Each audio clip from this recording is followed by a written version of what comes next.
ايه يا حبيب قلب اخوك، انا وصلت المكان اهو. السلام عليكم. وعليكم السلام. احنا برنامج اسئله على التلفزيون، لو جاوبت معانا هتاخد جايزه كبيره قوي من التلفزيون. الله، يعني ده تلفزيون دلوقتي اللي بيصورني؟ اه طبعا تلفزيون. الله، طب يعني الواد ابراهيم شايفني؟ ابراهيم مين؟ ابراهيم صاحبي. صاحبك ايه يا جدع؟ ده الدنيا كلها بتشوفك دلوقتي. لا والله؟ طبعا. طب قول اول سؤال على طول عشان عايزين نكسب بقى، يلا قول. ماشي، اسم امك ايه؟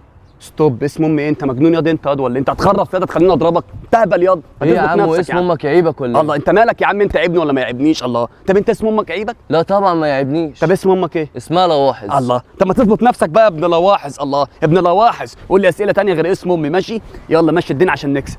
ماشي، اسم امك ايه؟ تاني بردك انت مصمم؟ انت علقت ياض ولا ايه؟ اللي اسم امك ايه؟ ما تقوليش عني الكلام ده تاني، انت هبل. روح شوف اي حد تاني غيري واساله، قول له اسم امك ايه. لو ما بتحكش في دماغك وعورك بحق امشي يابا، اتكل على الله. يا جدع الدنيا كلها دلوقتي منتظره انك تقول اسم امك، قوله يلا بقى. الله، الدنيا كلها مستنيه اسم امي انا؟ انت مجنون ياض يا ابن لواحظ ياض ولا ايه؟ وربنا انا هديك بالطوبه يا ابن لواحظ. يا لهوي، اقف يا ابن لواحظ، اقف يا ابن لواحظ.